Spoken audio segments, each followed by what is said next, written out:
महाराज, कितना सुंदर संवाद है। एक साहूकार की बेटी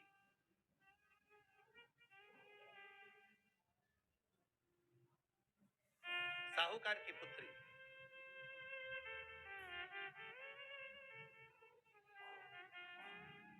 पीपल के वृक्ष के नीचे,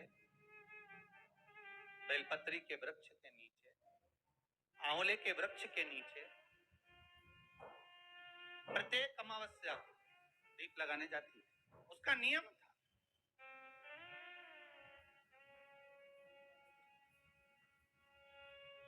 साहूकार की पुत्री प्रत्येक अमावस्या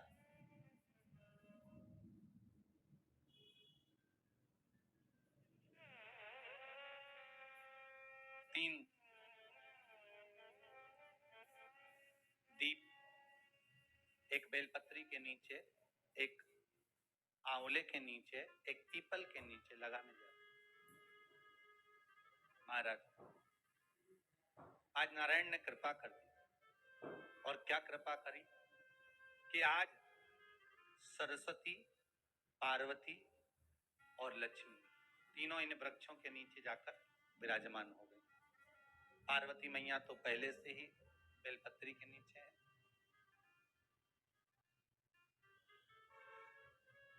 स्वयं सरस्वती मैया, लक्ष्मी मैया आंवले और पीपल के नीचे विराजमान।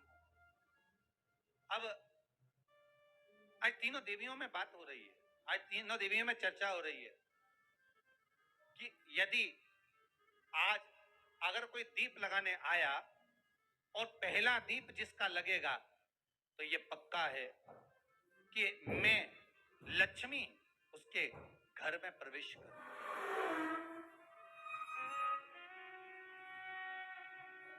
सरस्वती जी बोली, जो पहले बार दीप लगाने के लिए प्रथम में आएगा मैं उससे अपनी सहेली बना लूंगी, उसको अपनी मित्र बना लूंगी।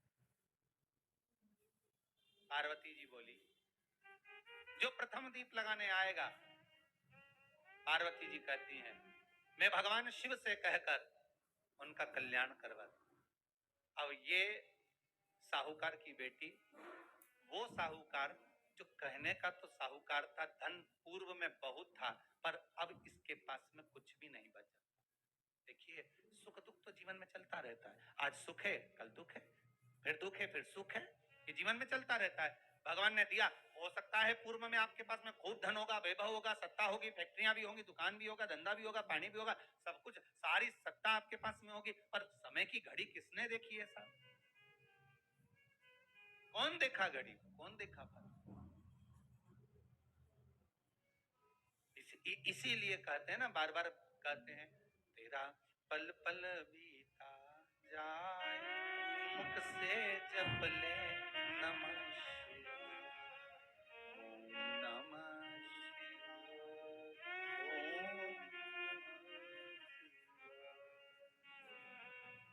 बड़ी मुश्किल से मिलता है। घड़ी, पल, समय, नक्षत्र कब बदल जाए किसको मालूम है? आज साहूकार के जीवन में था साहूकार कहने का, पर धन नहीं था, वैभव नहीं था, सब समाप्त हो गया था, कहीं पैसा चले गया, लग गया। महाराज, बेटी ने वही दीप तैयार करे। दीपावली की अमावस्या नहीं थी, पर दूसरी जो अमावस्या थी, उस अमावस्या पर उसने दीप लगाया। जैसे दीप लगाया, तीन देवियों ने आवाज लगाई, अरे सखी सुनो तो। साहूकार की बेटी बोली, किसकी आवाज आ रही है? अरे सखी सुनो तो। सखी ने कहा, क्या बात है? आवाज आई, तीन सुंदर स्त्रियां, बड़ी सुंदर युवती बनकर, सुंदर आभूषण वस्त्र पहनकर बैठी हुई, एक ही जगह पर तीनों बैठी हुई हैं। इसी को त्रिवेणी कहते हैं महाराज। तीनों बैठी हुई, अब तीनों बैठी, आवाज लगाया, हम आपको सहेली बनाना चाहते, सखी बनाना चाहते, आप हमारी सहेली बनेंगी?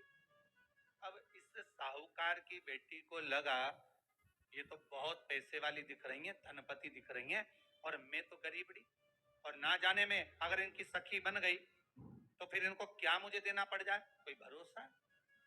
इसलिए शास्त्र कहता है कि मित्र भी बनाओ तो सोच समझ कर बनाओ, मित्र भी बनाओ तो सोच समझ कर बनाना। ज्यादा धनपति मित्र बन गया तो मन में आएगा कि जब ये घर आएगा तो इसको घृत का भोजन तो कराना ही पड़ेगा, घी का भोजन तो कराना ही पड़ेगा। इसलिए मित्र भी बने तो ऐसा बने कि जो आपके सम्मुख में हो उसको धन और वैभव से मतलब ना हो, उसको सत्ता से मतलब ना हो, आप उसको केवल आपसे मतलब, आपकी मित्रता से। साहूकार की बेटी ने कहा मैं आपको कल बताती हूँ, मेरे पिताजी से पूछूंगी मैं आपको मित्र बनाऊं कि ना बनाऊं। ठीक है, चलिए घर पहुंची। पिताजी मुझे 3 सखियां मिली, एक सरस्वती है, एक पार्वती है और एक लक्ष्मी है। अच्छा, पीपल, आंवला और बेलपत्र तीनों वहां विराज। अच्छा, क्या कर रही हैं? सखी बनाना चाहती। पिताजी ने कहा बन जाओ सखी, सखी बनने में दिक्कत क्या है, बनो। अब दूसरी अमावस्या पे जब वो गई और जाकर उसने कहा कि मैं आपकी सखी बन सकती हूँ, तीनों प्रसन्न हो गई। तो उसमें से एक सखी माता लक्ष्मी ने कहा कि चलो आज तुम हमारे घर चलो, हम तुम्हारा सम्मान करना चाहते हैं। सखी को माता लक्ष्मी अपने घर ले गई। साहूकार की बेटी को जब घर लेकर गई, सुंदर सोने की चौकी, सोने की थाली और सोने के गिलास, पकवान एक से बढ़कर एक माता लक्ष्मी ने जब साहूकार की बेटी के सामने परोसे, इधर माता सरस्वती इधर माता पार्वती नजदीक में बैठ गई और साहूकार की बेटी पकवान को पाने लगी।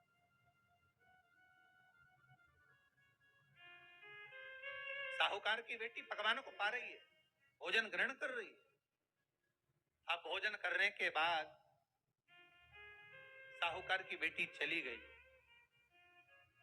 अब जाते से ही माता लक्ष्मी जी ने कहा सुनो सखी, अगली जो अमावस्या आ रही है आपको मालूम है वो कौन सी अमावस्या है? नहीं।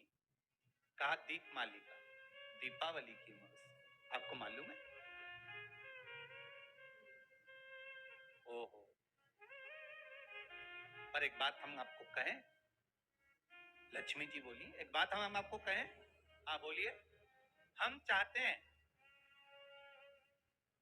इस अमावस्या को आप हमारे घर आई हो, अगली अमावस्या को हम आपके घर आना चाहते।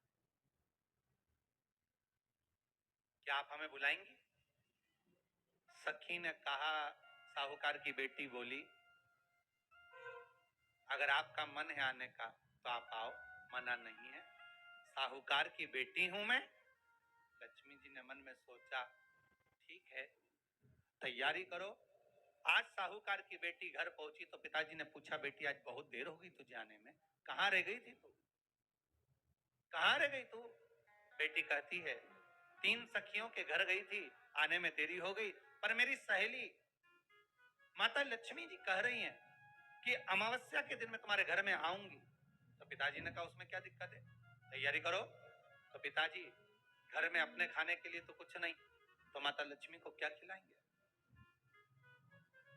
कई लोग कहते हैं कि दीपावली पे ना तो हमारे यहाँ घी है, ना हमारे यहाँ तेल है, ना हमारे यहाँ कपास है, ना हमारे यहाँ पर मिठाई बन रही है, ना हमारे यहाँ अच्छे वस्त्र हैं, हम क्या पहने माता लक्ष्मी को रिझाने के लिए? परशु महापुराण की कथा कहती है अगर आपका भरोसा, आपका विश्वास, आपकी दृढ़ता परमात्मा के चरणों में लगी है तो परमात्मा लक्ष्मी पूजन की व्यवस्था भी वही कर देगा कि लक्ष्मी जी का सम्मान कैसे करना, आदर कैसे करना। घर में बच्चों का विवाह होता है, टेंशन आपको होता है, परमात्मा पर छोड़ दो, भगवान विवाह कराने वाला होगा, भगवान पाणिग्रहण संस्कार कराएगा, भगवान व्यवस्था करेगा। क्योंकि जन्म उसी ने दिया है तो मृत्यु भी वही देता है, जन्म उसी ने दिया है तो पाणिग्रहण संस्कार भी वही करा देता है। क्यों सोच? साहूकार ने कहा बेटी तो इतनी जल्दी हिम्मत हार गई कि तेरे घर में कुछ नहीं है?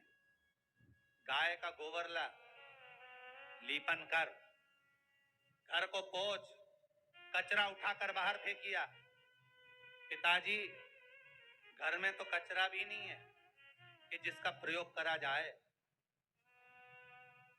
कचरा उठाकर बाहर फेंकिया। चौक पूर। पिताजी चौक पूरने के लिए तो मेरे पास में कुछ है ही नहीं, जो दीवार पर पोत रही है वही मिट्टी को पोत दे। चौक उनके घर गई थी, सोने की चौकी पर सुंदर आनंदमय भाव से बिठाया, सोने की थाली में भोजन कराया है मुझे, अब मैं क्या दूं?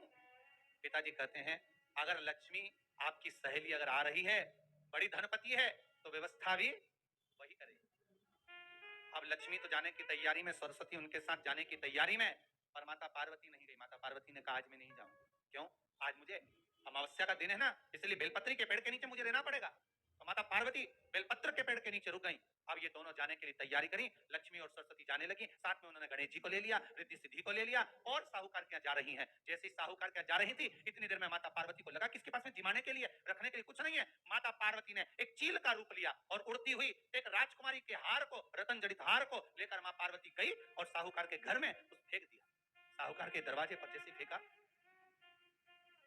बेटी ने झाड़ू लगाते समय देखा कि कचरा, ये हार कहां से आ गया? पिताजी को दिखाया, अल्लाह मैं जाऊं, और साहूकार लेकर गया हार को। जो सेठ को दिखाया, महाराज ये हार तो करोड़ों का है, कोई साधारण नहीं। धन मिला।